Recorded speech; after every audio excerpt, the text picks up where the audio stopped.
We've always tried to build a great fishing community, a support network. When there's any challenges, circumstances that come up every now and then, the first thing that customers do is they come to us. Like, we've got that responsibility in the community. There's some skills that we may have and our staff have. It's using those skills in a way that just provides the right advice to the customer. I've honestly believed that if you provide the right advice, you're hopefully going to have a customer for life and you're going to grow with that customer. And that's way more valuable. You're listening to the Rising Tidecast, the podcast for sharing the stories, the lessons, and all the good stuff from legends in the marine industry. Welcome to another episode of the Rising Tidecast. I'm Steve from Rising Tide Film and excited to have Alex Qasabian on today. He's the owner of Fishing Station.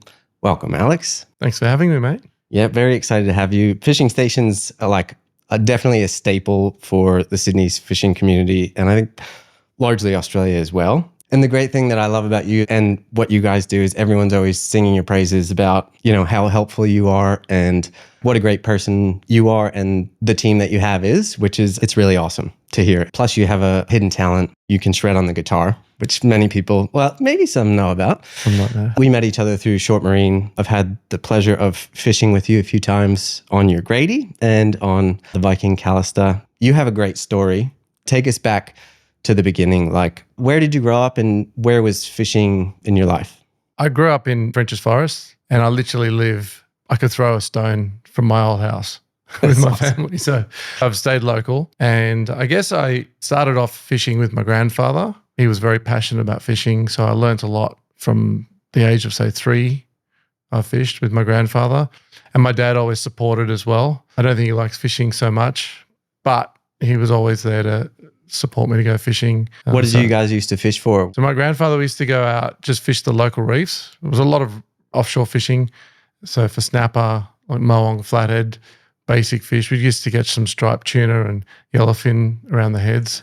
Starting young offshore, that's awesome. Yeah, and we did beach fishing as well. So that was the 2 main ones we used to do.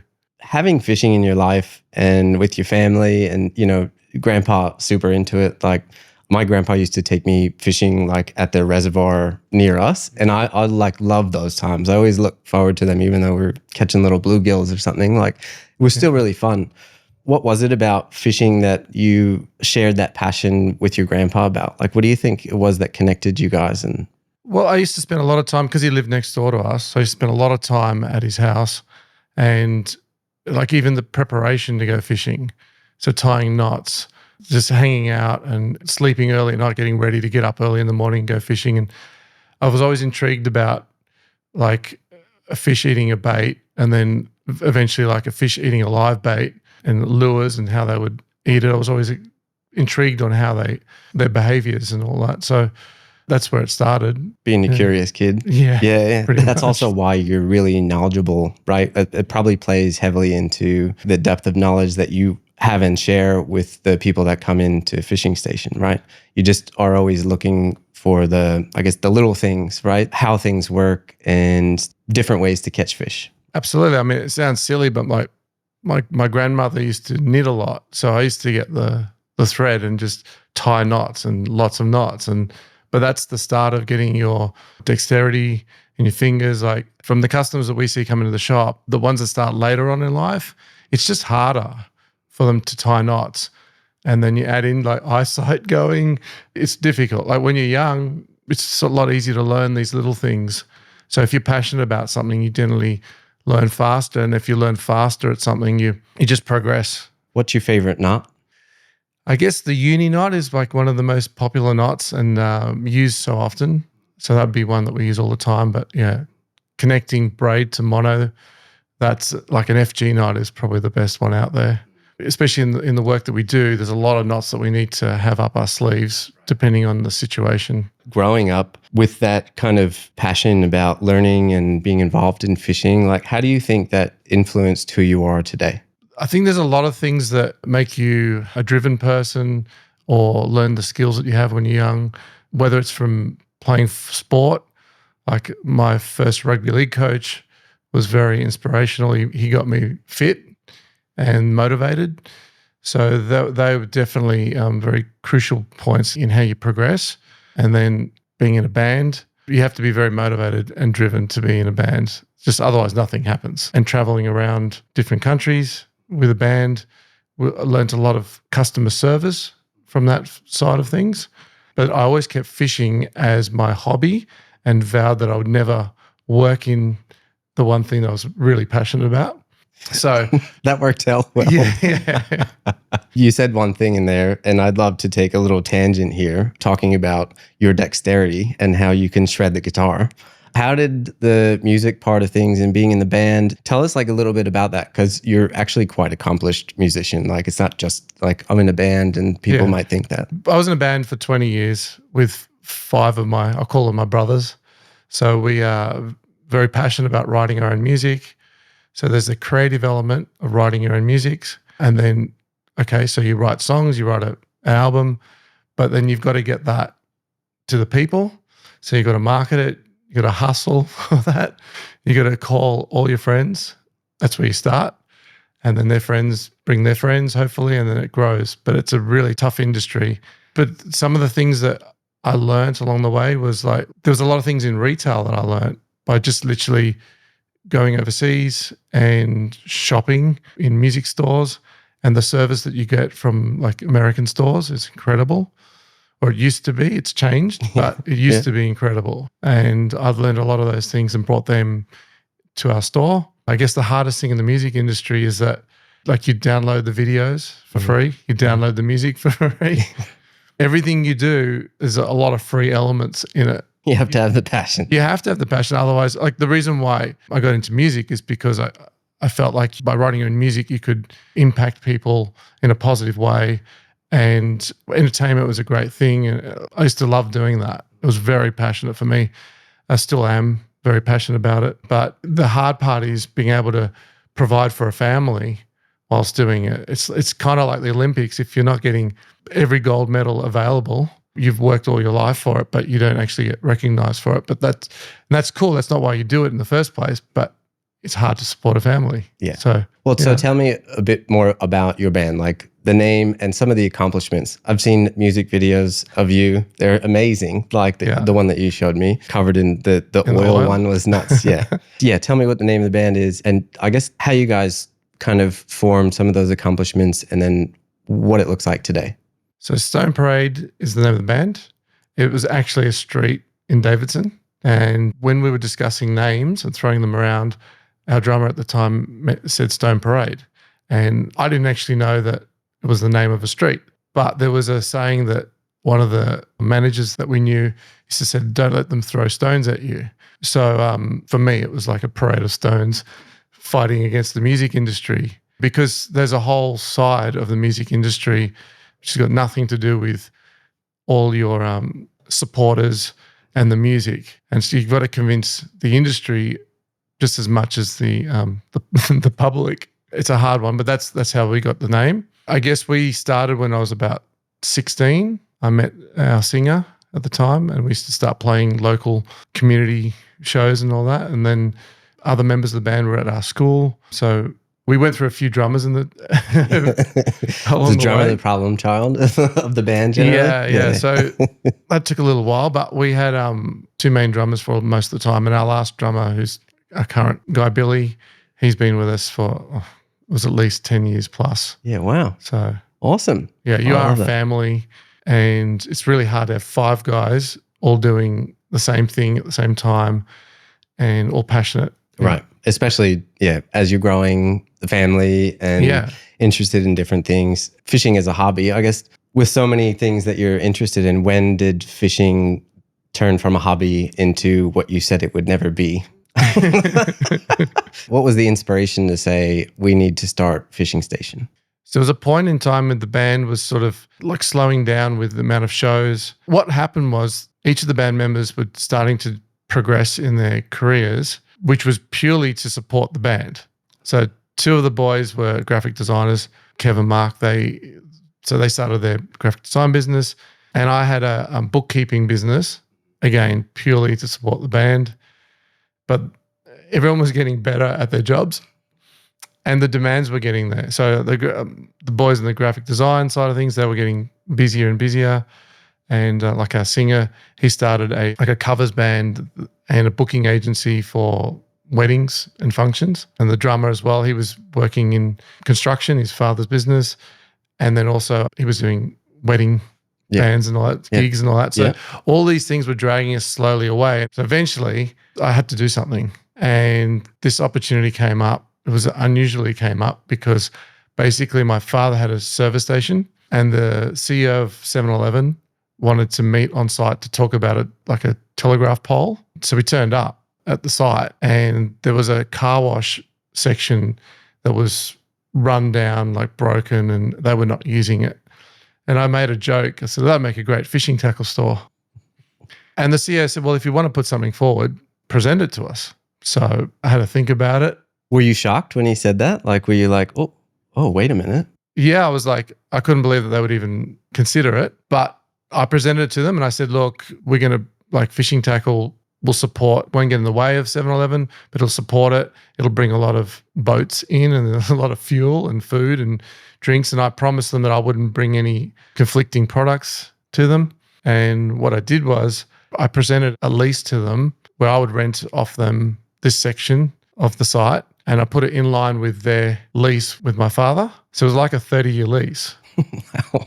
And so I thought my biggest positives here is that I've got a great location, a lot of people coming in and out, passing through. It's located to all the major rivers and boat ramps. So I thought, oh, this is a great opportunity.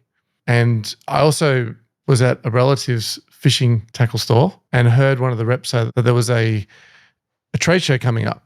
So I told my mum and dad, and they just go, well, why don't you just get a flight and just go? So my dad and I just literally booked a flight. This was all within less than a week.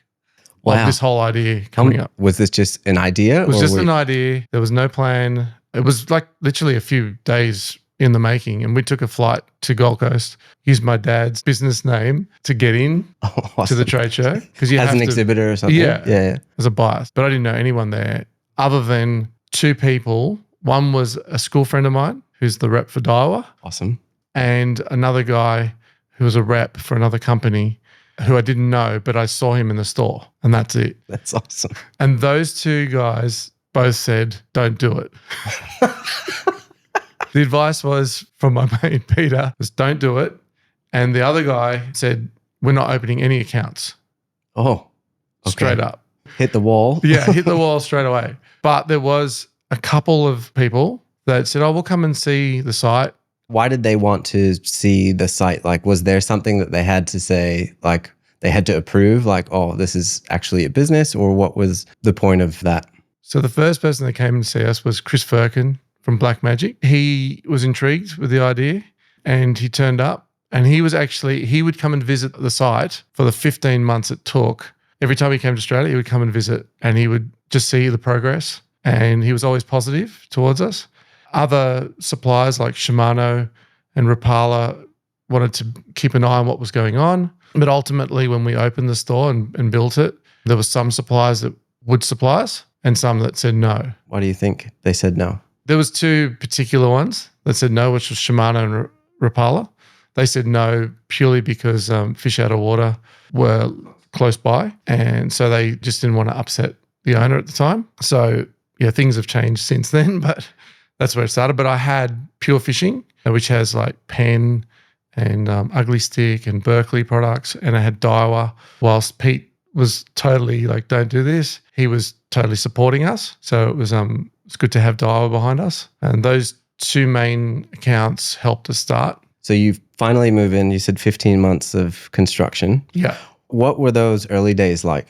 So I had no experience in the fishing industry other than working for 2 weeks at Chatswood Bay and Tackle, looking after Armin's store, who basically he wanted to go on a holiday to Fiji and said, just run the store. Perfect. Here's the keys. Yeah. Yeah, I had 30 minutes of briefing on how to close and open. And that was great. It was a great experience. You enjoyed it? Yeah, I really enjoyed it. What was it about that experience that you enjoyed? And do you think that maybe sparked the, like, this is going to be something? Like, what was it about doing that for the first time? I think it was like problem solving for people was the best thing. I really like trying to assess the situation and try and help people find a solution for whatever they're trying to achieve in fishing. So whether it's tying knots or whether it's what's the best bait or best lure or the best rod and reel, I really enjoy actually providing that advice. That was the thing that sparked me working there for a couple of weeks. And then so when you opened your store then, what were those early days like? The hardest thing in the beginning was selecting the products to bring in the store, because whilst I was passionate and knowledgeable in, say, game fishing area and offshore fishing, I had a bit of lake fishing, but I didn't have like an expertise in brim fishing or fly fishing or the freshwater fishing. And opening up accounts with various suppliers brings all these different decisions to be made and learning those products early on. So that was a big challenge. Actually serving customers was easy, because my whole thing about it is that I just answer the question honestly. If I don't know the answer, I say I don't know the answer. And if I know it, I go into depth on how to, depending on how much they want to go in depth, we'll try and explain my recommendations in the best way that I suggest they do things. And then if they choose to go a different way, well, that's okay. It's fine. That's how we all learn. And sometimes it's through them deciding to do something different that they come and report back, and we all learn from that. It's very easy to stay true to yourself if you just literally speak the truth when someone asks you advice on something. And my memory's not that good to say a lie and try and keep that lie. So I just say the truth, and that way I can remember what I said and stand by it. And if I've made a mistake along the way, and we'll try and rectify that mistake, like we learn from it. I remember the first time I used our spooling machine, I crushed one of the spools that we put on the machine. And that's because the spool that came to us wasn't a metal spool. It was a graphite spool. It was a cheap spool. And I didn't know that putting a certain amount of pressure over time, it wasn't a lot of pressure in the beginning, but as the line wraps around the spool, the pressure builds, and it crushed the spool. And I had to buy a new reel for the customer. He was probably happy about it. What a solution. Like, it just shows that, like, you say all these things and it's because you just want to help, right? It's because I think, and that's something that's synonymous, that from what I've heard and what I've experienced with you guys in the store and the team, is like everyone is genuinely good people and they do just want to help and do the right thing, right? That's the only way I believe you can do it. There's no other way. And so if I fast forward a little bit and say that our little store that we had in French's Forest, like after 6 months of progress, the state government came in and said, we're going to take your property. 15 months to build, 6 months open. Yeah. Just getting into your groove. And then you get that notice. That's what we got. Yeah. It was actually the first day I actually took off and said, and went fishing. And I came home and everyone was in tears. And I was like, what's that? I thought someone had died. But yeah, basically someone from the state government walked into the store and said, we're going to be acquiring this property. And it was just a massive shock to the system. What was that conversation like at home that night after you found out? Everyone just thought that everything that we'd worked for and was starting to get somewhere and feeling comfortable for a minute had just been taken away. And they were all scared. And it took 4 years of going through a process with the government, going through courts and all those type of things that you don't expect financially and mentally to have to go through. Like, it's hard enough in business. Yeah, Never mind to go through all of that. And the government is making it more difficult for you. Absolutely. And this was because of the hospital development and roadways, right? Yeah. So there was a decision to make a hospital. We actually knew that the hospital was coming there. We actually thought that was a massive advantage to us. Yeah. But what we didn't know, and local government and state government should have told us when we applied for our applications. Yeah. It's obviously a plan. Yeah. Yeah. It didn't happen in that last 6 months when they approved and when they, You found that out over those 4 years of fighting. Was the store closed or open? So it took about a year to go through a process where the government automatically own the site. They basically, they come up with a very small amount to offer you. And then if they pay 90% of that to you, they own the property. That sounds evil. It doesn't really sound helpful. It's far from helpful. Yeah. So we were trying to find a place, but the whole Northern Beaches was basically up, not knowing what's going on in the place. We didn't know if there was going to be a high rise in the place, but so nobody was selling their properties. There was nothing available. And literally all the agents that we were talking to couldn't find a property for us. And one day on a Sunday, I was extremely stressed. My parents were stressed out, my Dina, my wife, and we just said, let's just go for a drive. And We drove, a long way across the border to Mona Vale. Right. Deep in the heart of the northern beaches. Yeah. A place we'd never been before. But yeah, we went to Mona Vale and literally saw a place that said for sale. And we were like, why didn't any of the agents that we know on the northern beaches mention this property? And so we called them up and they said, it's going for auction. We said, can we have a look at it? And yeah, we had a look at the place. We were desperate. And we were like, we can't afford this, but how can we make this happen? And the agent said, you got to go to the auction. We're not going to take any offers beforehand. And so we went to the auction and there was only 3 people there. So it went for a lot cheaper than it probably should have. But we were buying this, still having to go through a court case to fund a new place. It was very difficult. So it was very emotional. I remember when we got the auction, when we won, like my wife was crying. Yeah. And it was quite emotional to get it. We also purchased it, not even knowing if we were allowed to do it. So it's still go through the DA process. Because it has to be zoned correctly. And yeah. And nothing's really zoned for a fishing tackle store because you could say it's retail in one way, but then it's also got fishing tackle rods. You can't fit that in a normal shopping center. It's got to have high ceilings, big access. And there's also the manual work that we do, all the rigging, the things that we build in store. So there's those type of elements that it doesn't fit into just a retail. So it's actually in the right place where it is. You've been in a garage, you've been in a big warehouse now. What stayed true the whole time, no matter what the size and the location of the store? The advantage that I thought I had that was being taken away in the small store, which was the location, the long lease, the cheaper rent that I'd negotiated, all of that had gone. But in that 6 months of trading, what I realized that the customer service was way more powerful was our advantage. And I didn't realize that. I just took that as a norm from the music industry, that sort of customer service one-on-one and helping each other out. I just thought that was normal, but it was obviously lacking in the fishing industry, which is why we gained a lot of momentum. At that point, I knew that was our advantage had changed. So I thought we can bring that to the new store. It was a bit daunting with the size of the store. So we went from 100 square meter to a 585 square meter. And you think about how much stock and how much fit out it takes. But we were promised also by the lawyers that the government would be funding a lot of those expenses, right? Which didn't happen.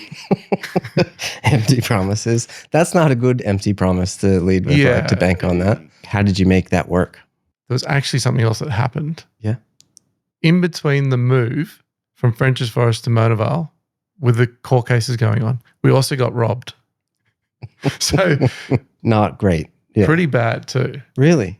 Yeah. While you were like still in operation at the service station. So when we left the service station, we had about 2 weeks of a gap where we had no security at Mona Vale. Right. So it was like we had to fit it out, etc. But there was no security, no cameras, no telephone lines, nothing. So what we did was we took all the stock and put it in my dad's garage, like home. After it was there about 3 or 4 nights, one day we walked in there and all the stock was gone. Oh my God. Yeah. Were you out fishing during that time as well? It seems like this is a thing where... The truth is I was. So what happened? There's lessons in here. I don't want to tell them to you because this is your business, but dude, don't go fishing. You need to go fishing still, but it seems... Things go wrong. Yeah. So what actually happened was, so I went to fuel up the boat. It was Marcus Mackey's boat. Yeah. So old a friend Grady, of ours. yeah. Yeah. So we went to fuel the boat up and the weather was pretty good. So we ducked out and my brother-in-law had just come to meet the family. He'd flown in from the States. So I said, come along. We'll go fuel this boat out, see what his sea legs are like. We ducked outside the heads, caught a couple of dolphin fish, fueled the boat up and got basically ready to go fishing the next day. So there's actually a picture in our garage with a mahi-mahi with all the stock in the background. Right. And then we went to bed and between 10 o'clock at night and 4 in the morning, we were robbed.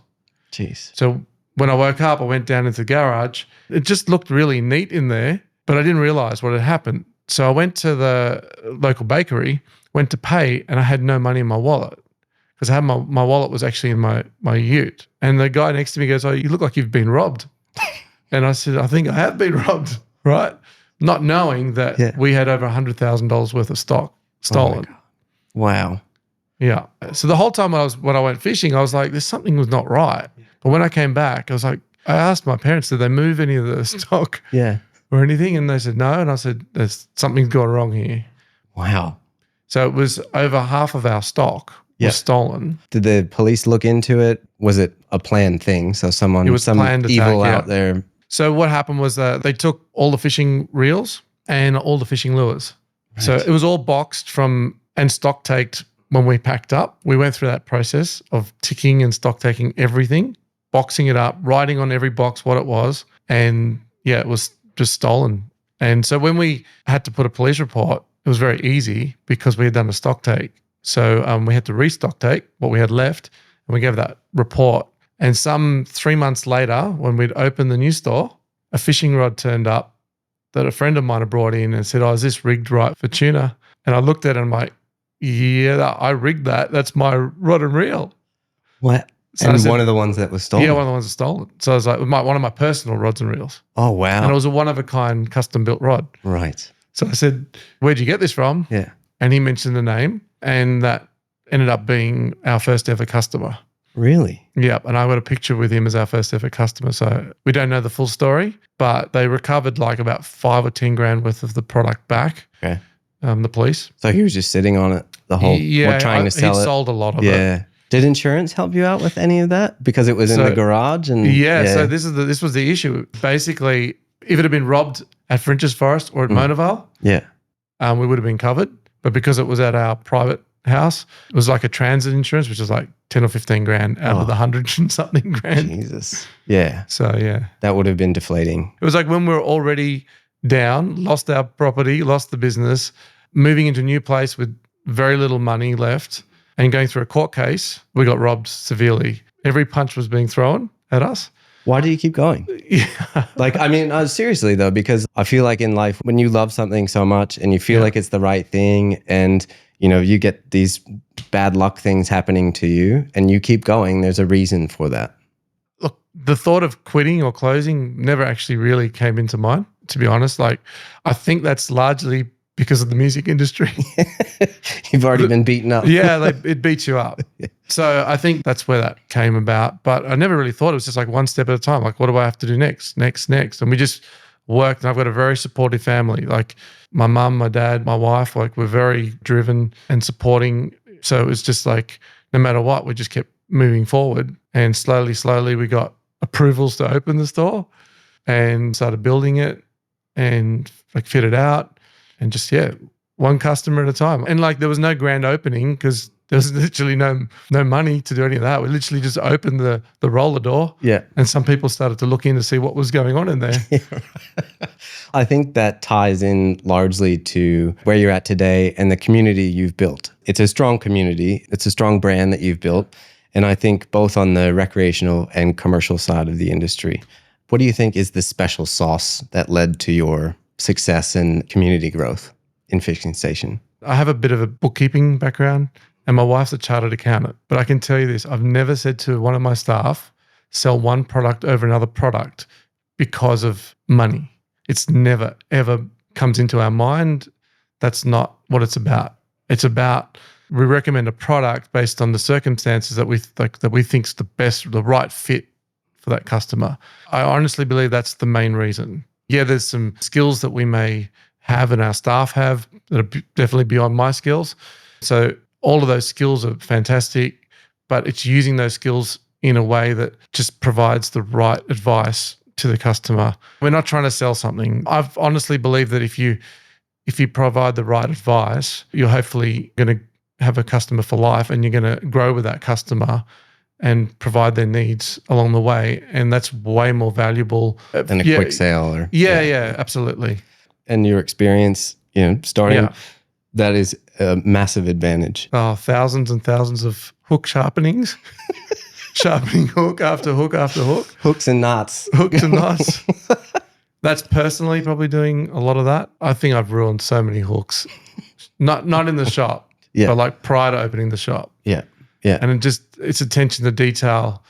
The amount of knots I've retied, respooling's done just because I wasn't happy with it. So it's the search for perfection, I guess, which never is the first time around. But over time, you get really fast at and And the little good things. times at bat, you know? And I think too, like the guys in your store, although they might not have that same depth and length of experience that you have, they all share that not only passion for the industry, but the similar mindset of wanting to help people and do the right thing. Is that right? Oh, absolutely. I think you've got to inspire your staff to set a platform of the way you want to present your business. And they see the way I interact with the customer or my wife interacts, and we're trying to help. So they're naturally seeing that. And I'm a strong believer in looking after your staff. They'll look after your customers. You have to. I'll bring it back to the music industry. Some of the biggest artists that we performed with, if they were really good people, they had great sound people around them that wanted to help. And if the boss, the big artist, looked after the sound guy looked after the road crew, and the road crew would look after the support artist. So we would see a different side on the industry. And sometimes when we did our touring, one time we did a tour that did like 30-something schools in 1.5 months. Yeah, wow. And the culture of that school was so obvious to us. I learned a lot of that, to lead by example. If I want to look after customers, I have to look after staff and customers. And then our staff will be passionate about doing that, would know that, hey, that's the way we do it around here. We can't cut corners and we have to look after the customer's needs. That's the only way we've done it. And if I don't see that, I always have a chat to the staff and say, look, we've got to look after everyone. Don't cut corners. It's a massive thing. It's the same thing for what I do in the, content industry. It's like when you bring a crew together, you bring the vibe on set and how you treat the crew beforehand and afterwards and how you include them and all that stuff. It makes the biggest difference for the outcome of the shoot and the project in general, but also for their experience. And they want to do better for you, right? They want to go the extra mile. If we have to stay another hour, it's not like or they speak to the client a certain way. They speak with a way that you've asked them to, I guess, with respect, leading by example. In this day and age, it's really hard. Like the amount of time they get asked to open more stores. It's a good sign. It's a good sign, but it's difficult. Yeah. Because you can't be everywhere all the time, and you're going to have to find the right people to support that. That's a big thing, is finding the right people, but also retaining them and making it an environment where they can find happiness and joy in. What's been key for you to provide for your staff? I know from experience, I don't know if this is through you or not, but Jay goes on quite a few fishing trips to test out gear. Business trips. Yes, yeah. But what is it that you do to make your staff love working with you? I think the biggest thing is encouraging them to progress themselves, like from their fishing abilities or whatever area that they're passionate in. We have one guy that's been passionate about content creation, and so we've moved him down that role, and he's blossomed from doing that. Like he's really passionate about it. Like Jay loves his trips. So there's been plenty of opportunities where a trip has come up short notice and we just try and make it happen. And I think because of that, then the staff know that we're trying to help. We're trying to make things happen for them as well. And even though it's going to be difficult for us to short notice fill that gap, it's important for them to experience and grow. So when anyone does a fishing trip, their fishing knowledge is increasing massively. Yeah. You're paying for education and for their happiness, right? Absolutely. What is it like when they get back? Because when they get to do these experiences, or you give them a promotion, or you say, I want you to do this because you want to do it, but also it's going to help you progress. Like, why do you do it, and why is that important to you? Obviously, mentally it refreshes everyone from doing those trips, but they also always come back with a story on what worked, what didn't work. You can tell then any customers that are coming up that are doing a similar trip, quite often I'll go and refer them over to that staff member because they've just experienced it and they've got fresh-hand knowledge on it. It's invaluable, that. Yeah. It sounds like the ultimate work perk, basically. Like maybe I'll stop doing this and come work with you and do some product testing. To that point, like the relationship that your staff build with the customers that you have, how has that played into the community building? Because it's not just you, right? You're the captain of the ship, but everyone has that interaction when you're not, I know you work a lot, but you're not there all the time. I always use this phrase, Ronald McDonald didn't make every hamburger. That's good. What I mean by that is I physically can't serve every customer. I'd love to. Yeah. But I physically can't.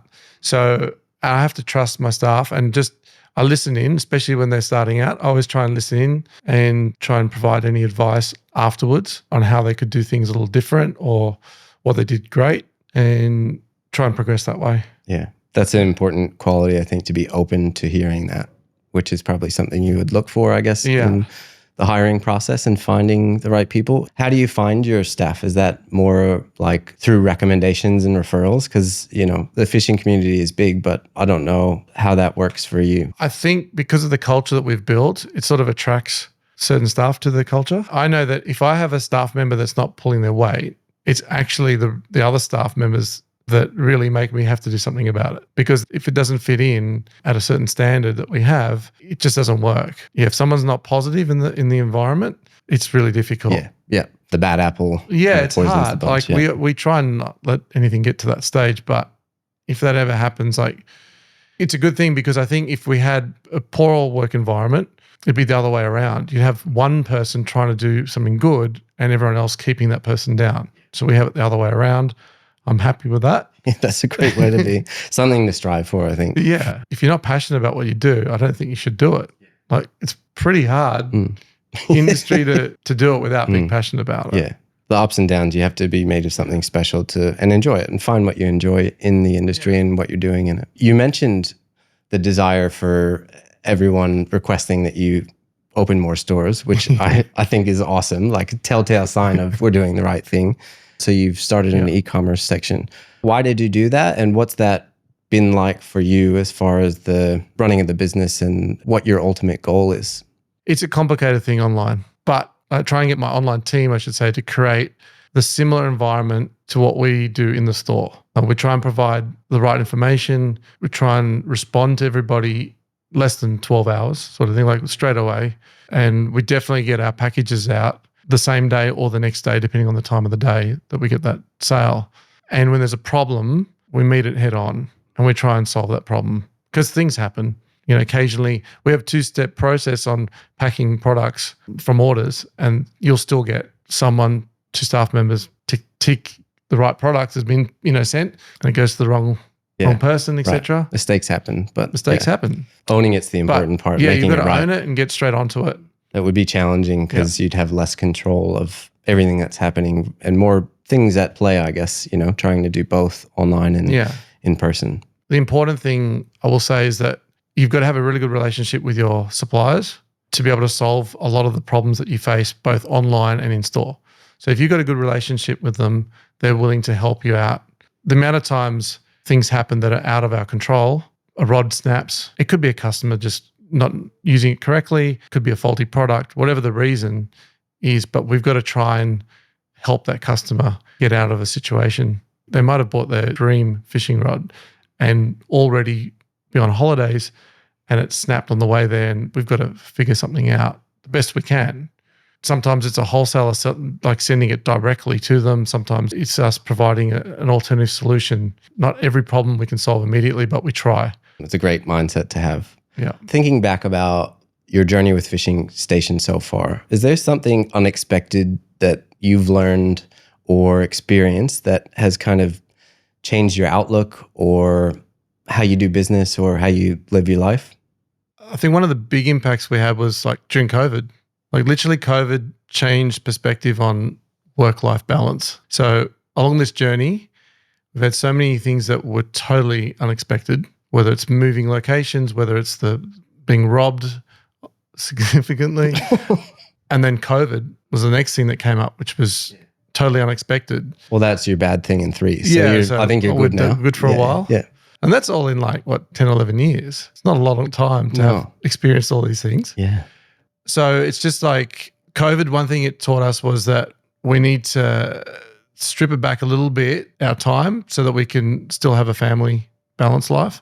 Like before we'd open so early and stay back so late that our kids were growing up and we weren't seeing them. So we changed our opening hours to 9 to 5. That doesn't mean we're there from 9 to 5, but it means that we can get there a little bit earlier and stay back a little bit later, but still see our kids, have dinner and be part of their lives. And our online side of the business makes it that people can shop anytime. The important for us to keep going and keep growing is making sure that we're all strong and healthy from a family point of view. So that was very important, and that's something we learnt during COVID. It's powerful. Yeah. Yeah. I mean, it's the enjoyment of life, right? Whatever it is, whether it is fishing and being out on the water or spending time with your family or combining the both. Like, you don't have time for that if you're slaving away, even though you're trying to build the business. Like, yeah, it's a challenge to find the balance. You have to get a balance because otherwise you get burnt out. And there was definitely times where I was getting burnt out, and that's no good. It's no good for your staff to see you like that. The beauty about our environment that we have is that we have such a positive team that everyone picks each other up. That's awesome. Yeah. Even I have like senior staff picking up the boss, so to speak. Yeah. You know, because I don't treat them like they're like my staff or anything like that. They're part of the business. Without them, this thing doesn't go forward. Teamwork makes the dream work. Yeah. Right? Yeah. I think a lot of times I'm working for all that stuff. That's a good thing, though. Yeah. That means that you can leave and, go fishing and do what you need and be confident that everything's running smoothly. Yeah. That was also a challenge, is being willing to let go a little bit. Yeah. And the importance of that is training staff to do it to the standard that you're happy with. And so that's like one thing that we do look for. We look for the talents that each staff member have and try and progress those talents.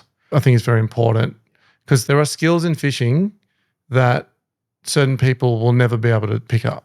And there's skills that will come naturally to certain people. So, but all our staff have different skills. So we don't make every staff member learn how to rig a game lure, because if they're not passionate about that and they don't do that type of fishing, it's pretty hard. It's part of fostering a really positive culture, right? Yeah. It's giving people the things that they want to do while still being able to serve your clients at the highest level possible, which is a really awesome and unfortunately probably rare. Yeah. It should not be as rare, but that's a very awesome thing. I'm curious, what habit or trait do you think has contributed most to your success? I'd say just not settling for something that's not right. If I don't believe that fishing lure is rigged to a certain standard, I'll just redo it. I'm not like, oh, that's okay, that'll do. Never been that'll do. We're all time poor, but there's a standard that needs to be kept. And I think that's a trait I've always just kept. That's awesome. I would also probably echo the resilience, possibly, or determination, because that's rare. And yeah, I think both of those, they probably go hand in hand, right? Trucking through the crap of those terrible, unfortunate things that happened, but accepting that the payout wasn't that's not enough from the government, or going back and finding, I guess, as much as you could with the gear that got stolen and stuff like that. Like it's special, I think. It's all the things that I've gone through that makes you resilient, but it's always about just trying to push forward. You can progress, and one step at a time too. Like, I've had plenty of people that say, oh, I'd love to open a store. And I'm like, that's fantastic. Like, have you thought about certain things, these type of things? And I think it's like they see the end result and don't realize that it's a lot of baby steps to get there. Yeah. It all looks good until you do it, right? Well, speaking of that, because your finger's on the pulse of the industry, how have you seen, since you started, the industry evolve, and what are the trends that you're seeing now in the tackle space and the fishing space? The industry is definitely growing. Like, the passion for fishing has grown so much since COVID. There's that many kids that are coming in all excited to go fishing now. It's even part of school. Right. Like, imagine, I don't know, when I was young, I could only imagine. I would love to have a fishing class. For sport. Yeah. I've been so good. But that's part of a lot of the curriculums now. Yeah, right. So that's why we're getting, so many kids are coming in, which is so good to see. And we try and educate as much as we can with them. And it's something that I'm going to be moving forward with in the future, with courses and classes. And that's something that we'll be doing. That's an amazing next step, I think, would be really helpful for building the community. Yeah. The more you can teach people and share your knowledge, now they don't have to be in the store every time to learn that kind of stuff. That's another thing, I guess, with our store. We've always tried to build a great fishing community, a support network to the community. Like, when there's any challenges as far as getting areas blocked for fishing, stop the lockout circumstances that come up every now and then, the first thing that customers do is they come to us as a means to help.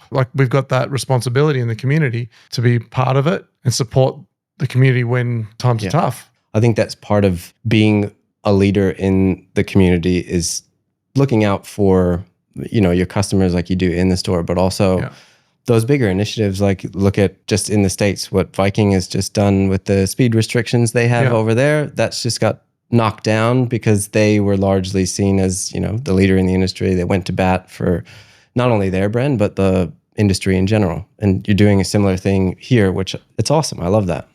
People respect you so much more, I think, when it's not just about the sale. I'm very passionate about all the education stuff that we're going to be doing soon and being part of the community. I think it's very important. Like, it's just more natural to be a part of it. Even though it's sometimes hard to go and speak in front of people and do all those things, I think the purpose is way more important. And so you've got to be there. You do a lot of speaking and giving back at talks and stuff like that, which I love. What's the biggest mistake that you see people make when they first get into fishing? I'd say the biggest mistake is people trying to overcomplicate what they're doing. Like the best fishermen out there have got very simple systems in place in every form. They think more about like what's the behavior of that fish, the current conditions, where the fish would likely be, what they're likely to be feeding on. And that's very important, more so than having so many options of tackle. I think it's important to think about like the fish. What are some of the common questions that new fisherman comes in and asks you? What do you hear all the time? We get asked like, what's the best bait? Or the most common one is, what's the best color of lure? And color of lure plays a part a little bit, but the actual lure is more important than the color. The color's better for getting us all to buy them. Yeah. Exciting all of us. A new color, three more shades of green. Yeah, absolutely. But like, it's quite funny. Like, for example, you get like, say, a stick bait and everyone asks, what's the best color? But if you look underneath the stick bait, most of them are the same color. Right. But on the top, they're different. And it's stick baits on the surface. Yeah, the fish don't look at the top. They look underneath. Oh, right. So, yeah, very common one for us.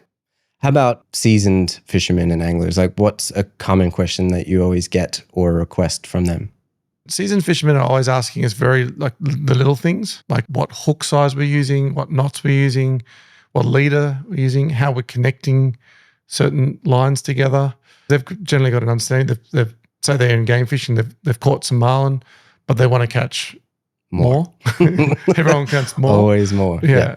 What questions do you get that kind of like raise the eyebrow when people come into the store? We don't get questions that like raise our eyebrows too much. It's more when customers, I guess, ask us a question, but they've already thought they know the answer and it's not what we're saying and they're still standing by that answer. It's okay to have different opinions. It's not an issue at all. But I think if they've got very little experience and then they're questioning quite a few staff members that have got a lot more experience that are trying to help, they're not saying do it this way, saying this is how we've found success doing it this way. And feel free to try that way or modify it or do your own thing. It's not an issue. But some of the responses that you get, it's like, I don't know if that's going to work. It's either ego or YouTube. Yeah, that people see things online. This is another thing, is that some people are very good at presenting online, but not necessarily are backed with the experience. And some people are very experienced and don't know how to present. And that's the challenge that individuals have. But the people listening, if they've got less experience than the person they're listening to, they generally think that person knows everything. Yeah. Sometimes it's not quite the case. Yeah, it's an unfortunate thing of like how content is made now, and the personalities that are out there, some of them are great for entertainment value, but I think it helps to work with someone like us who can find the people that really know everything and then help them present it in a way that people really enjoy watching, because that's a big thing. Like, you hate to see these people that know nothing or made it or just regurgitating other people's information, but they don't really have the like history and the experience under the belt to say those things, which, that happens with every industry and everything. But I think it's an important thing to have one place that you really get your information that you trust. So whether that's fishing station and going down to the store and doing that, or you follow one person in particular, it can get confusing. Like you said, keep it simple. I think it's also when you have a culture that's sort of very positive and learning from each other. Like, because you're attracting very experienced customers, you're also learning a lot from all of them too.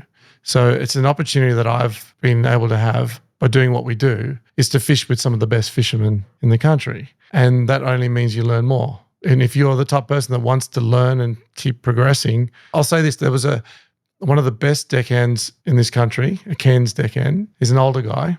He came to one of our talks on how to rig marlin lures, and he sat in the front row. And you can imagine, like... Were you sweating? Oh, I was like, he's got so much knowledge. Yeah. He's got 50 years of experience in marlin fishing, and at the top level. He's seen the whole industry evolve. He's seen everything. Yeah. How they're doing things. And he still wants to learn. So he came up to me afterwards and he goes, "Oh, that was really interesting how you did that. And I really like the way you rigged that lure." I said, "There's one thing I've got to ask you. I'm about to take on some heavy tackle tournaments. And how do you leader on big fish with heavy line? Because I'd only had experience with lighter leaders and whatnot." And he showed me his technique. And that technique, I went home and I tied a bit of line to a desk and one to a fishing rod. And I practiced it and I practiced it. And the first time I went out fishing again and we caught a marlin, I practiced that technique. I was slow doing it the first time. And through lots and lots of practice, now it's second nature, right? But I had been marlin fishing for a good 15 years without that technique. And that technique was so important. It's so simple. And I always now, when someone comes in, I'm like, when they want to learn how to catch marlin, very early on, I'm trying to teach them that technique on leadering because it's so dangerous. Yeah. It's like one thing, it's all good and well to teach, to sell the right fishing rod, sharpen the hooks, set the drags right. Once you hook a fish, things change. Yeah, instantly. There's a problem now. Yeah. We've got a big fish on the end of the line. It's angry. Yeah. And when you get them close to the boat, it's dangerous. Yeah. Oh, we just saw that with with the video Black Pete put up. I know. That was wild. Yeah. That happens. So, and if you're inexperienced as a driver, as an angler, or as the leader person, things can go wrong really quick. So I'm lucky now. I'm fishing with some very experienced people and we do things that are pushing the limits all the time and it's risky, but that's tournament scenario. Yeah. You're trying to get lots of fish very quickly. Yeah. But you can't do that without going slowly through that process on the driver itself, the angler and the person leadering. To go harder to fish, you've got to have all those three key elements all working together. So I guess like that's the other positive of working in our store for all the staff members. They get to meet some of the best fishermen out there and then get to fish with them and learn from them and pass that knowledge to the other staff members, to other customers. And I think that's one thing I've seen change over the last 20 years. When I started game fishing, the knowledge was all hidden. Right. And the only way you would get that knowledge is if you were part of a game fishing club, which personally I didn't even know existed. It's such a sharing culture. Everybody does want to share. We do. Yeah. We share, and like YouTube, all the social media, like the knowledge for everyone, it's all out there. It can be a bit confusing because there's so much knowledge out there. But if you look at a variety of ways of doing any aspect of fishing, somewhere in the middle will be the right way to do it. Just choose the right person you're learning from. Yeah. The wonderful thing about that is, you need more at-bats to practice the things you learn.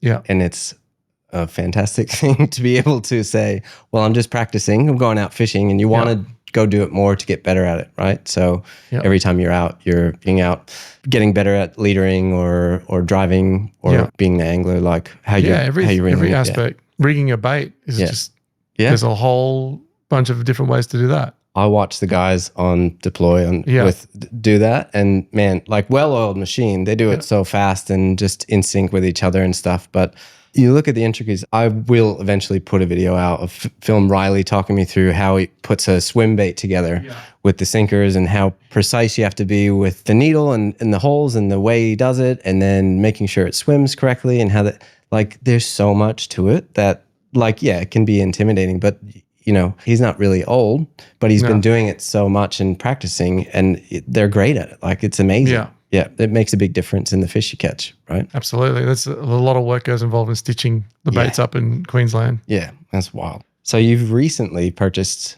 a new boat, a Grady Fisherman 216. 216. Yeah. You had your eye on it for a while. You've had boats in your past.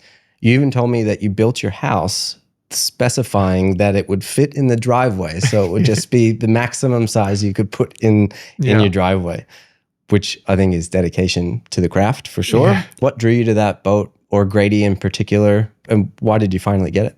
My wife really wanted to get a boat for a long time. And so did I, obviously. But I didn't want to settle, and I really wanted something safe for everyone that I could rely on, because we are going out in the ocean, and I've been in seas which have challenged us. So I wanted something very reliable, and I'd known Ryan and Sam for a while, and we're good friends. And the Grady white boats are just, they're beautiful boats. They're so smooth to ride as well. So like, I have a bit of a dodgy back. Mm-hmm. And Sorry for making you sit this long. Yeah. It's all good. I didn't have a boat for a long time, actually. The previous boat I had was an aluminium boat, and it just broke my back. Smashed, yeah. Yeah. In the seas we get here, yeah. Yeah, absolutely. There was times I remember once I had to literally lie on the floor and get someone else to drive the boat back for a while, because it was just so bad. But the Gradys are so smooth. And so the first Grady I wanted was the 228. But by the time I was ready to purchase the boat, they stopped manufacturing them. And the boat that I actually thought I wouldn't buy was a center console. Why was that? I think purely because I was worried about like pretty much getting wet from the rain and all the bad seas and rain and all that. Yeah. And my close friends were like, "You're not going to buy a center console. You're going to hate that." But we just made a decision. We went ahead with it, and with the side clears on it, it's incredible. We don't get wet. We don't get cold. And now when we were fighting a fish, we've got all that space at the front. So when we get like double hook up on a marlin, it's so easy. You can just walk around the boat. It's fantastic. And there's another side of it. My daughters, they sit up the front.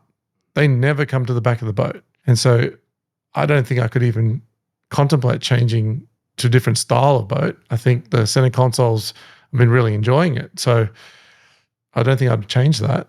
They're beautifully running boats, and they look the part. I've been out fishing on your Grady once with you, and yeah, you just, even though it's a smaller boat at 21 foot, and we get the big seas here, right? Yeah. You never felt unsafe or not like it couldn't handle it. Like that's, I guess, the one thing, being unsinkable and all that stuff. But now that you have it, you've been using it. What's your favorite part on your boat? The trailering experience really easy as well. Like driving on and off, really easy. I find the access, like even pulling up at the ramp, is so easy because you're sitting in the middle on a center console, you can just grab the side. It's just, everything's easy on it. I think that's the accessibility is there. I've got my live bait right underneath me. It's where I sit. No boat is 100% perfect. Otherwise you'd be building it from scratch yourself. But it's definitely very easy to get around that boat. Like if I was to change the boat right now, I'd probably be just doing the same thing, getting the same boat, because I can't go any bigger at my place. It's my turning ability. I just can't go any bigger. It's a matter of centimeters. You'd be a master on the backing that trailer. Yeah, well, originally I went and bought an electric jockey wheel because I couldn't do it. Most people couldn't do it. So they tried. But over time, I've gotten a lot better at it. Yeah, just like knots and hooks. Yeah, it's just time, just practice. So I've got that down pat now. And so I'm used to it. At that size, I can do all the game fishing I want to, but I can also go in the river. I can do all the intricate stuff in the harbour. Not a lot of draft, so you can pull right up. And owning a tackle shop, you have access to all the accessories you could possibly imagine. What's the favorite add-on that you've put on the boat? There's a good safety feature that we put on, which was the Sinex. So it's like night vision. That's been particularly good during winter when we're going out for tuna in the dark, and helps you find the kayakers. This is true. Those kayakers in the harbor. Like through the spit, it's hard to see them. Yeah. So I put the Sinex on, and we have people looking out, and whales, obviously. Yeah.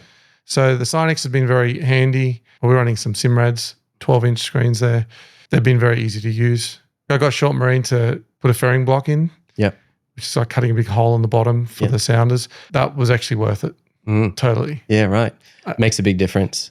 Yeah. Yeah, the clarity that I'm reading is fantastic. So I know it was a big job for them, and totally worth it. So the next time I get another Grady, that's good. Maybe they'll do it in the factory for you. Yeah, just ask them to do that. What is it about Sydney that makes this such a special place to fish? Sydney has like every type of fishing you can imagine coming in. And I think like the harbour is so much life going on in there. And we have different seasons. So sometimes we have an abundance of kingfish and sometimes we don't. Sometimes we have the mahi-mahi come, or there's times where it's salmon and tailor in the harbour. But yeah, we have everything from bream and flathead, whiting, to all the way up to the marlin species. And then we get like bluefin and yellowfin come in as well. So we've got a very diverse fishery. And it's all close. It's all close by. Yeah, there's a lot of fishermen, but the ocean's big. So we've got a lot of space for all of us. Getting bait in the morning gets crowded, but I mean, compared to other places, I don't think you're never too crowded out there, like in the 3 or 4 spots that you can go for the shelf, like just right out of the heads. So from a game fish point of view, I think numbers is actually important, from knowing where the fish are to also from a safety point of view. So you've done a lot of fishing over your career. Starting at 3, you've definitely been to a few places, been on a few different boats. What's exciting to you about fishing on a new boat or in a new place or even at a new mark you haven't been to yet? I've always tried to improve on the little things. So every time you do something that's a little bit different, a new spot, new location, it's a new challenge, and it's another way of doing. Sometimes it's doing the same thing just slightly differently that excites you, or using different tackle, trying things out, different methods. If you're looking at little things, there's always some way to improve. And I'm going out fishing with some very like-minded people. So there's always someone else there challenging and seeing little things to improve. And making the banter pretty good on the on the deck. You've got to have fun. Yeah. Like a lot of people take tournament fishing very seriously. I'm there for the fun. I'm there with the people I want to fish with. It just so happens to be with some of the best fishermen. You just happen to pick your boat quite well. Yeah, but it was never about that. And it's again, like even with opening the shop, it was never about making money out of it. We have to make money to support our families, but it's all about progressing and doing something you're passionate about and having fun doing it. Yeah, that's what we do on Team Zorro. I love that. You and Benici are just smashing it. What's your favorite boat to fish out of and why? You could go with the safe bet here and say your own, but I don't know. Oh, that's a hard one because on my boat, I get to try the things that I want to try, the way I want to do things. And on, like, say, fishing with Mike, we're all good mates. So we get to try things together. Mike's a great fisherman, so you can trust his opinion on everything. Yeah. Just trust him and you'll catch fish. Yeah. It's just different. So like I fish with Team Zorro with Mike, Haley and Jeremy in the tournaments.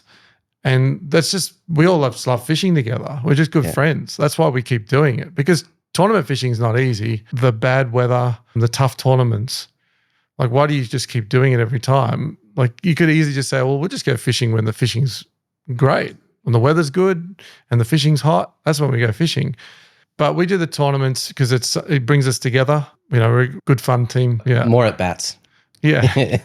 And maybe a few prizes in the mix. Yeah. Oh, yeah. I've got some rapid fire questions for you. Yeah. That'll be funny. So first thing that comes to mind, what's your favorite fish to catch and why? It has to be a marlin. Mm-hmm. Why? I think the anticipation of seeing that fish and when it's about to eat, that part of it is the most exciting moment. Is it going to eat? Are we going to hook it? That moment.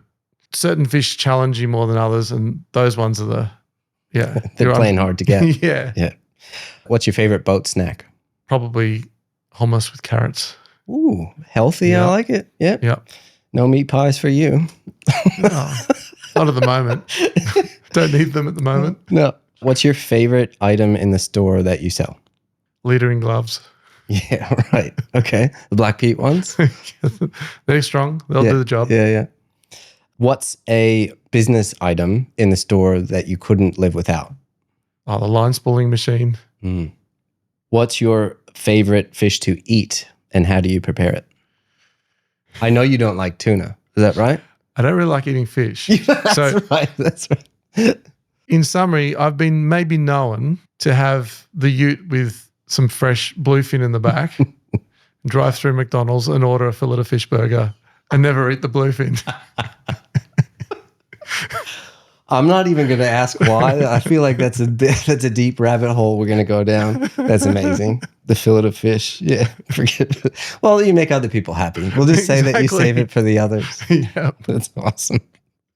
What's a dream fishing destination that you haven't been yet? I haven't been to Vanuatu. So Jay was recently there. Yeah. recon mission. The issue I've got is I hate flying. Oh no, this is But the one fish that I would love to travel for is dogtooth tuna. yeah. So I've experienced them, but I'd love to do more. Yeah. I was gonna say amazing to eat and sushi wise, but they probably have a McDonald's somewhere in Vanuatu for you. Hopefully. They just fight so hard, and the chances of pulling one out with all the sharks around them is just... Yeah, that'd be awesome. If you weren't running Fishing Station, what would you be doing? I mean, I'm passionate about the music industry, and it's pretty hard to stop someone doing something that they're not passionate about. So probably trying to make music support the family somehow. Yeah. It's hard. Glutton for punishment. Yeah. Back to it. Yeah. I love it though. But you have a studio at your house, right? Yeah, I have a music studio at my house, which is, I use most days. So where fishing used to be my hobby, still when I go fishing, I'm still like, that's my happy place. Music is also that way of me just shutting the rest of the world out for a minute. Yep. Yep. Soundproof room, close the door. Oh, it's so good. Yeah. It's so good, yeah. What's your go-to fishing story that you love to tell people? Last year's shootout was a very special fish for our whole team. We ended up landing 194 kilo blue marlin on 15 kilo line class. So Haley was the angler. Obviously had Mike as driving and Jeremy on the tag, ended up being on the gaff. So we're a tag and release team. We fish light tackle, trying to catch lots of marlin as opposed to the biggest marlin. And just by chance, this nice, like on 15 kilo, that's a big blue marlin. And we also only had a 100-pound leader, and we're not really set up for capturing fish. So this fish challenged Mike from a driving point of view. It challenged Haley from an angling point of view. She had like a 3.5-hour fight on 15, and Mike was driving crazy to keep close to this fish because that fish of that size can break the line even without much line pressure on it, like just through its speed through the water. And so that was a long fight, and it's all coming down to this last little moment, which took about an hour and a half. So the fish was like a few meters from us for about an hour and a half. And we're just trying to get, the fish wouldn't come up, and we don't have enough pressure to apply to bring it up. And we initially made the decision not to leader the fish because it's only a 100-pound leader. It's 3.5-hour fight. I could touch the leader and it's just going to pop. Yeah. But as it turned out, we had to make some really hard decisions, and we knew there was a high chance we were going to lose this fish. Even from early on, we're like, there's a chance we're not going to, but we're just going to go for it. So faced with a situation where we had to sort of leader it in the end, it's pretty nerve-wracking for myself because I'm the one on the leader. Yeah. You've been practicing for this day though, on the desk. But like, it was like little pinching. Yeah. Like the tiniest bit of extra pressure, but the fish responded and it was coming up. Yeah. And Jeremy had to gaff. It's not easy, like on a fish of that size when it's still got a lot of life in it. And it just, that fish challenged every single person on the boat.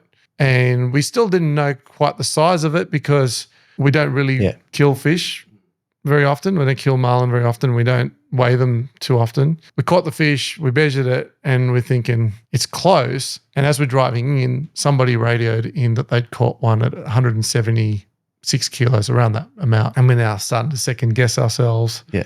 But it ended up happening that it went 194, but it was special because of the line class and the leader. Everything about it made it a special fish. So we were lucky and we won. Amazing. We won heaviest marlin, which we're definitely not trying to catch that fish. Yeah, there's boats out there chasing that fish for 2 days solid with heavy tackle, with all the right gear to do it. It was a lot of luck and testing everyone's skills to the absolute max. Yeah. Yep.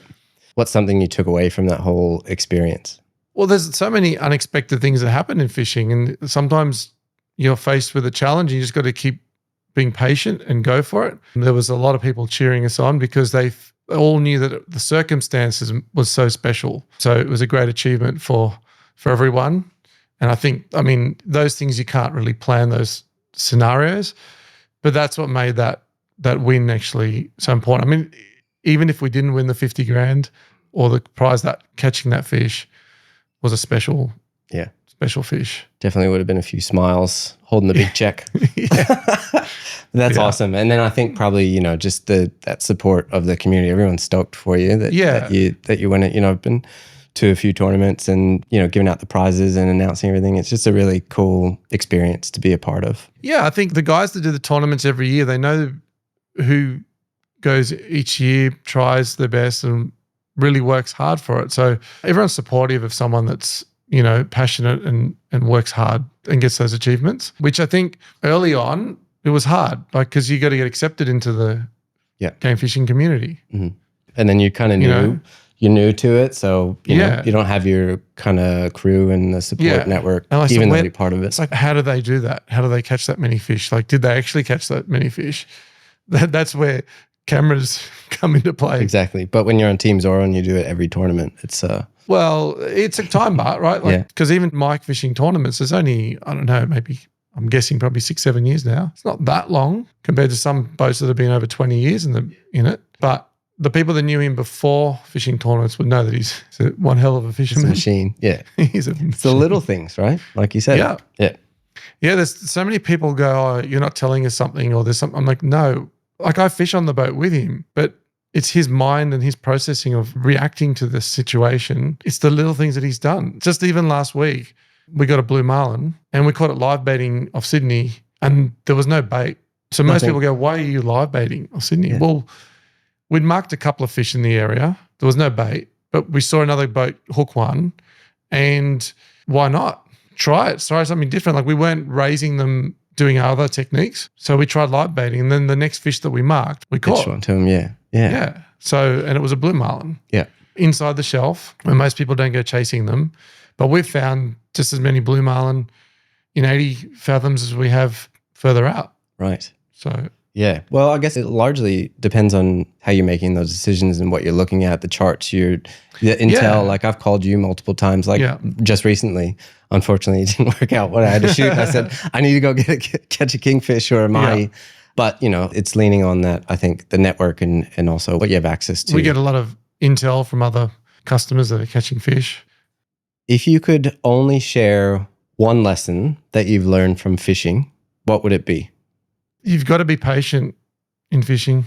Like, it's being passionate and being willing to try things and learn. It is the little things. It's not one secret. How has that changed the way that you live and see your life outside of when you're fishing? I live my life exactly the same way as I do at the shop. I'm just as passionate in everything I do at home, and I try and break down the challenge into little things to try and get over that hurdle. It's not like, yes, you can get bogged down in something and then become the too hard basket, but when you actually break things down into small things, you can achieve those small things. And so I've always done that, from whether it's the little things at home, and also once I've done something in the shop, say we've got our line spooling machines working, it opens my mind to take on the next thing. And what I've always done is I've taken on the next thing, but not promoted the next thing until the next thing is at a certain level. You feel confident. Yeah, because it's like, it's very easy to get, like, say your social media guy, he starts building some stuff up, but are we ready to start putting it out the there? Systems in place. Yeah, you have to have your systems in place. You can't be 100% because there's no such thing, because I can guarantee you'll find better ways of doing something, but you got to get it to a certain point to actually try that thing. Yeah. I use this as a really simple example of something that I learned. So I had a guy that had never fished before, and I went out and fishing with him. We hired a little boat because I didn't have a boat. He didn't have a boat. This is going back quite a while. He went and bought himself a tinny. He got so excited. So then he said, come out on the tinny. So I showed him how to catch yellowtail, and I used a little piece of fillet of fish, not the burger, but a little fillet of fish. Leftover McDonald's. Yeah. And showed him how I went from the flesh side through the skin and just on the edge with a little long shank hook. And what that allowed us to do is, you catch a bait, you pull the yellowtail in and you grab the shank and you flick the live bait in the tank, and you've probably got a little bit of skin left on that bait, on that hook. And so you can use it and catch another one. And so if you're using that tough bit of skin, you could catch a couple of fish in a row, and it's faster. Like, sometimes they're just biting for a short period of time, so you could catch more fish. And you fast forward 6 months, and I go fishing with him, and he's got a little bit of a towel, white towel, and he's cut that into the same size strip as that strip of bait. And he would dip that in a bit of tuna oil and pilchard, and he would throw that out. And now the way that I showed him, you might catch 2 or 3 fish with the one bait. Now that bit of towel lasts almost the whole session, and you can catch 20 fish on that one piece of towel. It's amazing. It is, if you're sharing knowledge, the people you're sharing it with progress that in the way that they go, the road that they take, and then you can learn better ways of doing things. And I think it's very important. Would be one of the wonderful things about sharing and teaching people what you know, is seeing that knowledge turn into something that you never thought. Absolutely. Yeah. Very special. It is. That's the knowledge building blocks that you have. I love that. Well, it only happens because you're a good dude. So thank you for being on the podcast. I love this conversation. I know everyone else will. Always enjoy our time together. You definitely are like a gift to the fishing community. So we all appreciate you. And if you're in the market for some gear or expert advice or spooling, because Alex has got that down now, no more crushed graphites. Check out Fishing Station in Mona Vale. Definitely won't be disappointed. You guys, I'm sure, would love to help everybody. So thanks for being on. Thanks for having me. Yeah. Thanks for listening today or watching on YouTube, and share this episode with someone who loves fishing. And we'll catch you next time on the Rising Tidecast.